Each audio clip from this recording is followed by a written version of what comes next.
सुंदरवन के जंगल में टिकुलिया नाम की एक जालिम चिड़िया रहा करती थी।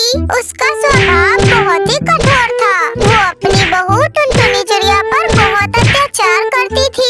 एक दिन टुनटुनी चिड़िया खाना बनाती है और अपनी सास टिकुलिया को खाने के लिए देती है। जैसे ही टिकुलिया खाना खाती है, वो गुस्से से चिल्लाने लगती है, अरे ओ करमजली, ये तूने कैसा खाना बनाया है? इसमें तो नमक ही नहीं है। वो माँ जी मैं गलती से नमक डालना ही भूल गई। मैं अभी लाकर नमक डाल देती हूँ। इसकी कोई जरूरत नहीं, जा जाकर दूसरा खाना बना ला। माँ जी, आप ये क्या कह रही है? मैं खाना फिर से बनाऊं? और ये इतना सारा खाना जो बना हुआ है, इसका क्या होगा? मैं इसे फेंक दूं?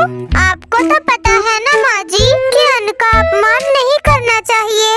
अरे तुझसे किसने कहा कि ये बिना नमक वाला खाना फेंक दे? अब ये बिना नमक वाला खाना तू खाएगी, समझी? अब जा जल्दी से, खरी खरी मेरा यहाँ मुंह मत दे। 10 मिनट के अंदर अंदर खाना बन जाना चाहिए, वरना मैं तुझे कच्चा चबा जाऊंगी। अब टुनटुनी चिड़िया दूसरा खाना बनाने के लिए किचन में चली जाती है। रात को जब टुनटुनी चिड़िया सोने के लिए अपने कमरे में जाने लगती है, तब टिकुलिया उसे बुलाकर अपना पैर दबाने के लिए कहती है, वो माँ जी, मेरी तबीयत ठीक नहीं है, मुझे चक्कर आ रहे हैं, मैं अपने कमरे में जाकर आराम करना चाहती हूँ। अरे करमजली, तू दिन भर क्या करती है जो तेरी तबीयत खराब हो जाती है? ये सब बस तेरे काम न करने के बहाने हैं। इतना कहकर टिकुलिया अपनी बहू टुनटुनी चिड़िया को पीटने लगती है। इसी तरह दिन गुजरने लगते हैं। एक दिन टिकुलिया अपनी बहू टुनटुनी चिड़िया की शिकायत अपनी सहेली सुंदरी कवि से कर रही थी। क्या बताओ सुंदरी बहन, मैं तो अपनी बहू टुनटुनी से बहुत परेशान हूँ। अरे क्यों, क्या हुआ टिकुलिया? तेरी बहू टुनटुनी तो बहुत अच्छी है।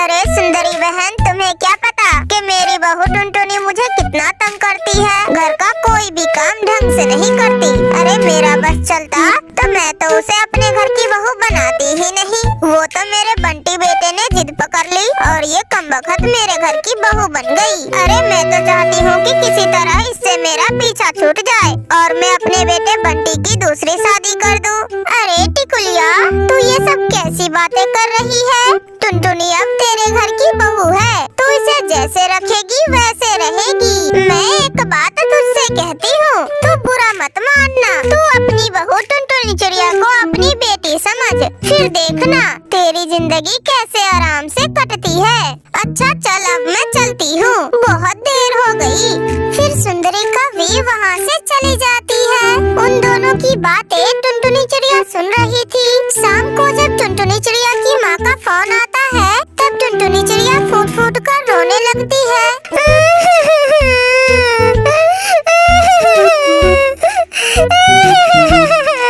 अरे बिटिया, क्या हुआ? तू क्यों इतना रोए जा रही है? तेरी सास ने तुझसे कुछ कहा क्या?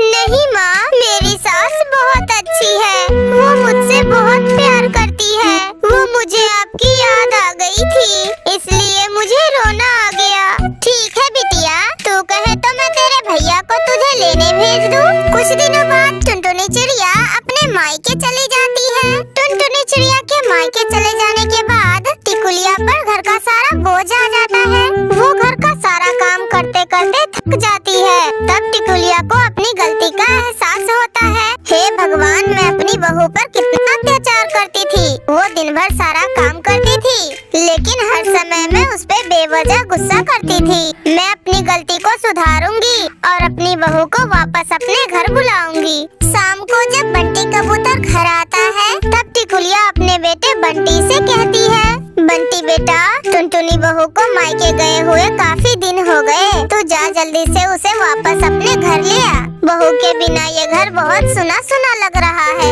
अगले ही दिन बंटी कबूतर टुनटुनी चिड़िया को लाने के लिए अपने ससुराल जाता है और टुनटुनी चिड़िया को लेकर वापस अपने घर आता है।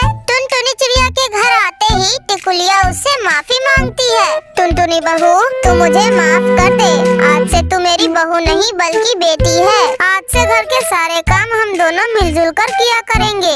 इतना कहकर टिकुलिया अपनी बहू टुनटुनी को गले से लगा लेती है। फिर वे सभी खुशी खुशी रहने लगते हैं। मेरे प्यारे दोस्तों, इस कहानी को लाइक करना बिल्कुल मत भूलना। गर्मियों का मौसम चल रहा था। टिमटिमचिरा ने आम का पेड़ लगाया हुआ था, जिसमें ढेर सारे आम निकल आए थे। आम ले लो, मीठे मीठे पके हुए रसीले आम ले लो। आओ आओ पक्षियों, स्वादिष्ट स्वादिष्ट आम ले जाओ। अरे लो भाई, इस जंगल में तो पहले ही से सारे पक्षियों ने आम बेचना शुरू कर दिया है। अब मेरा आम बेचने का क्या फायदा होगा?